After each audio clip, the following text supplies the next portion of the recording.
नमस्कार। मैं पीयूष पंत जंजवार के लिए। चार धाम की तीरथ कराते कराते खुद तीरथ सिंह रावत जी को ही जो है अपनी यात्रा समाप्त करनी पड़ी। मुख्यमंत्री की कुर्सी उनकी चली गई। 2 जुलाई की रात को उन्होंने जो है कि उत्तराखंड के गवर्नर को अपना त्यागपत्र दे दिया और 10 मार्च 21 को ही उन्होंने ये पद संभाला था और उनको तुरंत जो है आनन फानन में जो है, हालांकि उनको दिल्ली बुलाया गया था और 3 दिन से वो वहाँ मौजूद थे और लगातार वो अमित शाह के साथ और नड्डा के साथ जो है बैठकें हो रही थी। उसके बाद कल जो है मायूस होकर वो जो निकले और नड्डा के घर से और उन्होंने जो है देहरादून पहुँच के उत्तराखंड के गवर्नर को अपना त्यागपत्र दे दिया। हालांकि उन्होंने कारण बताया है कि चूँकि चुनाव आयोग ने जो है नहीं अभी उपचुनाव नहीं करवा रहे हैं, इसलिए जो है मजबूरन जो है उनको ये इस्तीफ़ा देना पड़ा। उन्होंने उस धारा का भी अपने पत्र में जिक्र किया, धारा 164A, जिसके तहत जो है संवैधानिक रूप से आपको 6 महीने के अंदर जो है विधानसभा का चुनाव लड़ना ही होता है। और साथ ही साथ उन्होंने 151 धारा का भी जिक्र किया है, जिसमें अगर उपचुनाव चूँकि 1 साल की अवधि 1 साल से कम की होती है, अगर 1 साल, तो जो है कि उपचुनाव नहीं कराए जाते हैं। इसका उन्होंने जो है बहाना बना के या कह दीजिए कि ये एक कारण बताते हुए संवैधानिक कारणों से जो है अपना इस्तीफा दे दिया। लेकिन क्या इस खेल के पीछे कोई और भी खेल है? ये जो त्यागपत्र हुआ है, कहीं ऐसा तो नहीं है कि चुनाव आयोग इसलिए चुनाव नहीं करा रहा, उपचुनाव नहीं करा रहा है क्योंकि जो है बंगाल में भी उपचुनाव होने हैं नवंबर तक। वहाँ पे ममता बनर्जी को उपचुनाव लड़ना है, तभी वो मुख्यमंत्री बनी रहेंगी। तो क्या कहीं ये चाल तो नहीं है भाजपा दिग्गजों की, खासकर मोदी और अमित शाह की, कि ममता बनर्जी से जब हार गए बंगाल में तो अब जो है किसी तरह से जो है उनको मुख्यमंत्री के पद से जो है अलग करने की कोशिश हो रही हो सकता है ये भी एक कारण हो, क्योंकि अगर चुनाव आयोग चाहता तो अभी सल्ट का उपचुनाव हुआ था उत्तराखंड में, वहाँ से जो है कि तीरथ सिंह रावत जो है उपचुनाव लड़ सकते थे और वो है कि विधानसभा में पहुँच सकते थे आराम से, और अगला जो विधानसभा का चुनाव उनके नेतृत्व में हो सकता था। तो क्या ये एक चाल है भारतीय जनता पार्टी के केंद्रीय नेतृत्व की, खासकर मोदी और अमित शाह की जोड़ी की, कि वो ममता बनर्जी के खिलाफ जो उन्होंने लगातार जो है हारने के बाद जो है ये उनको हार पच नहीं पा रही है, तो लगातार ममता बनर्जी को अपदस्थ करने की कोशिश में कहीं ये एक संवैधानिक बहाना ढूंढ के और चुनाव आयोग को इस तरह के निर्देश दे के तो ये नहीं किया जा रहा है। बहरहाल ये तो अब भविष्य में पता लगेगा कि क्या यही उनकी प्लानिंग है, यही उनका डिज़ाइन है। लेकिन अभी तो तीरथ सिंह रावत को जो है बड़ा मायूस होकर अपना पद छोड़ना पड़ा है। और ये वही तीरथ सिंह रावत हैं जो लगातार जो है कंट्रोवर्सीज़ के लिए जो है जाने जाते हैं।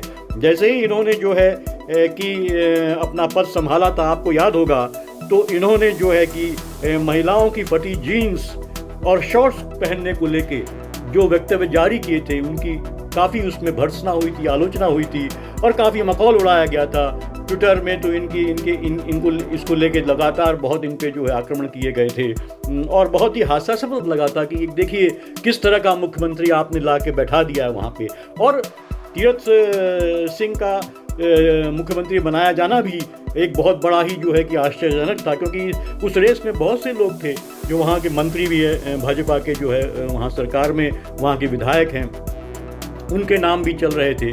लेकिन जो है कि अंत में जो है केंद्रीय नेतृत्व या कह लें केंद्रीय नेतृत्व के नाम पे, जैसे हम कहते हैं कांग्रेस में सब कुछ 10 जनपद से होता है, वैसे ये भाजपा में हम देख रहे हैं कि सब कुछ जो है अमित शाह और जो है मोदी, नरेंद्र मोदी की जोड़ी ही मिलकर तय करती है कि कौन मुख्यमंत्री बनेगा, कौन मंत्री बनेगा, चाहे केंद्र का मसला हो या राज्यों का मसला हो। तो उस तरह से उनको बैठा दिया गया था। अब इस बार का क्या खेल है? अब चूंकि ये बहुत आज ये विषय, इस बात में काफ़ी चर्चा चल रही है कि अब कौन होगा मुख्यमंत्री जो भाजपा की नैया पार लगा पाएगा। क्या कोई विधायक होगा? क्योंकि अगर आप टेक्निकल ग्राउंड की बात करते हैं कि 6 महीने में आपको विधानसभा का सदस्य होना है, तो उस हिसाब से तो एक विधायक को ही बनाना पड़ेगा, क्योंकि अभी अगर बनता है तो भी जो है कि 6 महीने निकल जाएंगे, अगला जो विधानसभा चुनाव है अगले साल उसको होने में, तो फिर वही जो है कि तकनीकी पेच फंसेगा वहाँ जाके।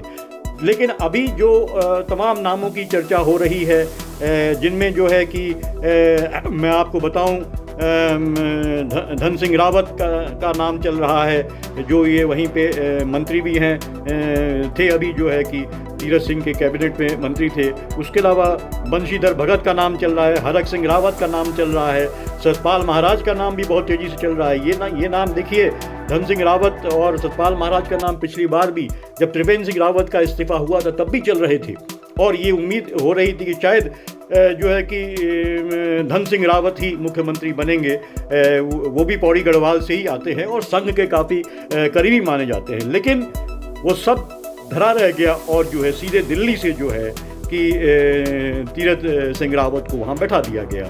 और जो दूसरे नाम अभी चल रहे हैं कि कौन मुख्यमंत्री बनेगा उत्तराखंड का, अब उसमें जो है ये 10वां मुख्यमंत्री होगा जो भी बनेगा। उसमें अजय भट्ट का नाम भी है जो सांसद हैं, उसमें आपके क्या नाम पुष्कर सिंह धामी का नाम भी है, और उसमें जो है कि बिशन सिंह चुफाल का नाम भी है। बल्कि कल तो खबरों में, कल तो मैं देख रहा था कि कल जो है कि रात में ही जो है कोई उनको बधाई का सिलसिला भी चल रहा था चुफाल को जो है कि, और लोग बधाई भी दे रहे थे, जबकि एक बाकायदा किसी चैनल में उनको बधाई दी जा रही थी और उनकी से बातचीट चली। तो उन्होंने कहा अभी तो मुझे ये कुछ जिम्मेदारी सौंपी नहीं गई है, फिर आप क्यों दे रहे हैं। तो हो सकता है कि चुफाल का नाम जो है कि वो फाइनल कर दिया गया, क्योंकि चुफाल जो है वो कुमाऊं से आते हैं। अब ये भी एक मसला है। देखिए अभी तक जो है लगातार जो है उत्तराखंड में भाजपा ने जो है गढ़वाल से ही, अभी जो हम बात करें लगातार, चाहे त्रिवेंद्र सिंह रावत हो, चाहे जो है कि वो आपके क्या नाम तीरथ सिंह रावत हो, ये एक तो रावत सभी और ऊपर से जो है कि आपके गढ़वाल से, तो क्या एक बैलेंस बैठाने के लिए क्या कुमाऊं से इस बार बैठाया जाएगा। लेकिन क्योंकि निशंक पहले ही जो है कि वहाँ हैं, बैठे हुए हैं, तो वो ब्राह्मण है, ये ब्राह्मण लॉबी भी है, ब्राह्मण और ठाकुर वाला भी चलता है बहुत ज़्यादा उत्तराखंड में, और ख़ासकर जो है कि भाजपा में ये लॉबी बहुत तगड़ी है, और ख़ासकर ठाकुरों की लॉबी जो है वहाँ पे बहुत तगड़ी है। तो अब ये इसमें क्या सीन बन रहा है, कौन मुख्यमंत्री बनेगा, ये तो खैर आज 3 बजे जो विधायक दल की मीटिंग है उसमें ही तय होगा। लेकिन ये मुझे लगता है कहीं ना कहीं से तय हो चुका है, और जैसे पिछली बार हुआ था कि दिल्ली से सीधा नाम आया था, त्रिवेंद्र सिंह रावत ने ये जो है कि गुब्बारा फोड़ा था, वहाँ जाके बम फोड़ा था, उसी तरह से हो सकता है कि ये जो है तीरथ सिंह रावत को भी वो नाम दे दिया गया हो कि इसे ही जो है कि विधायक दल की बैठक में आपको नाम रखना है और इसी पे जो है सर्वसम्मति बननी है, क्योंकि यही तरीका रहा है भाजपा का भी। कांग्रेस के पे तो हम कहते हैं कि करती ही ऐसा है, लेकिन भाजपा भी उससे इतर नहीं है, वहाँ भी नाम तय होते हैं दिल्ली से और फिर उस पर मोहर लगवा दी जाती है विधानमंडल की बैठक की। लेकिन अब देखिए तीरथ सिंह रावत की अगर हम बात करें तो उनका कार्यकाल बहुत छोटा रहा, लेकिन बहुत ज़्यादा ही जो है वो कंट्रोवर्शियल रहा जिसे कहें। और यहाँ तक कि जो है, हालांकि उन्होंने जो निर्णय लिए, उन्होंने ये कहा कि उन्होंने त्रिवेंद्र सिंह रावत को लेके जो वहाँ पे संतोष था, जिसको लेके उनकी गद्दी गई वहाँ उत्तराखंड में, जो निर्णय उन्होंने लिए थे उसमें खासकर जो है कि आपके निर्णय था वहाँ पे ये जो देवस्थानम बोर्ड का मसला था, उसको जिस तरह से वो गवर्नमेंट के हाथों में बनाने की बात हो रही थी करने की, उसको लेकर काफ़ी नाराज़गी थी वहाँ के पंडों में, वहाँ के जो पुजारी थे उनमें काफ़ी आक्रोश था त्रिवेंद्र सिंह रावत के खिलाफ। इसी तरह से जिला स्तर के विकास प्राधिकरणों को खत्म करने के लिए उप समिति का गठन करने की त्रिवेंद्र सिंह रावत ने घोषणा की थी। और तीसरा जो गैरसैंण को मंडल बनाने की घोषणा की थी, इसको लेकर भी काफ़ी नाराज़गी थी, खासकर कुमाऊनी क्षेत्र में बहुत नाराज़गी थी। तो जब तीरथ सिंह रावत आए, उन्होंने त्रिवेंद्र सिंह रावत के इस तरह के सारे निर्णय बदलने की घोषणा करी, लेकिन एक्चुअली में वो, हालांकि कार्यकाल उनका बहुत छोटा रहा, लगभग 3 महीने का कार्यकाल रहा, मार्च अप्रैल मई जून आप कह लीजिए, 4 महीने का जितना कार्यकाल रहा उनका, लेकिन वो कोई भी जो घोषणा के बावजूद जो है कागज़ पे कोई भी निर्णय वो नहीं बदल पाए।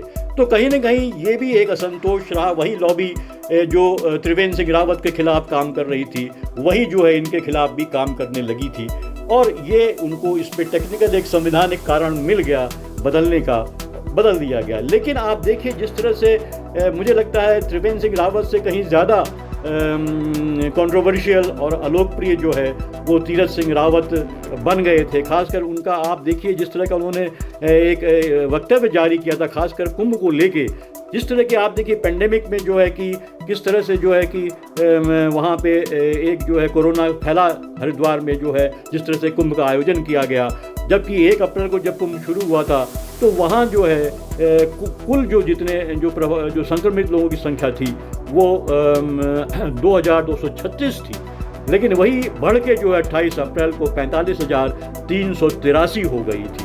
अब देखिए कि तीरथ सिंह रावत का क्या वक्तव्य था। उन्होंने कहा था कि भाई कुंभ 12 साल में आता है, अगर इसमें भी सख्ती होगी तो कैसे चलेगा, कोई RT-PCR जांच नहीं होगी। बताइए, ये तक कह दिएगा। जब तक केंद्र सरकार की ये गाइडलाइंस थी कि RT-PCR जांच की जाए, फिजिकल डिस्टेंसिंग हो, लोग मास्क पहने, लेकिन हमने देखा था वहाँ के जो दृश्य आते थे वो लगातार खुलेआम लोग जो है भीड़ चल रही है, कोई मास्क नहीं पहना हुआ है। उन्होंने ये भी कहा कि जिसे आना है जी भर कर कुंभ में आकर स्नान करे। बताइए, एक मुख्यमंत्री इस तरह के गैर जिम्मेदाराना वक्तव्य दे रहा हो तो महामारी का फैलना लाजमी था ही, और वही हुआ। तमाम इतनी ज़्यादा गांव-गांव में जो उत्तराखंड में जिस तरह से महामारी फैली, कोरोना का जो प्रकोप हुआ, इतने लोगों को बेसमय जो है लोगों को अपनी जान गंवानी पड़ी, उसको लेते हुए काफ़ी नाराज़गी थी। और भाजपा के केंद्रीय नेतृत्व को ये लगा कि अगर तीरथ सिंह रावत को चलिए उपचुनाव करवा लेते हैं किसी तरह चुनाव आयोग को कह के, और उनको जितवा भी देते हैं। हालांकि उनके जीतने की उम्मीद भी लोग कह रहे थे बहुत कम है, लेकिन क्या पेंडेमिक में जिस तरह का वहाँ पे माहौल बना और जिस तरह से उन्होंने तीरथ सिंह रावत ने पेंडेमिक में काम किया, तो क्या उससे भारतीय जनता पार्टी दोबारा जीत के आ सकती है? ये एक बहुत बड़ा प्रश्न था केंद्रीय नेतृत्व के नज़र में। इसीलिए मुझे लगता है कि उनको तीरथ सिंह रावत को बदलना लाजमी हो गया। लेकिन अब देखना ये होगा कि जो नया चेहरा आएगा वो कितना तमाम जितने वहाँ लॉबी हैं उनसे कितना संतुष्ट कर पाएगा, या वो कितना जो है भारतीय जनता पार्टी को अगले चुनाव में जितवा पाएगा या नहीं जितवा पाएगा। देखने वाली ये बात होगी। इन्हीं बातों के साथ मैं आपसे विदा लेता हूँ। नमस्कार। न गोदी मीडिया न विरोधी मीडिया, न इसकी मीडिया न उसकी मीडिया, हम हैं जनता की मीडिया जनज्वार। जनज्वार की हर खबर को जन जन तक पहुंचाने के लिए फेसबुक पेज को फॉलो करें, शेयर करें।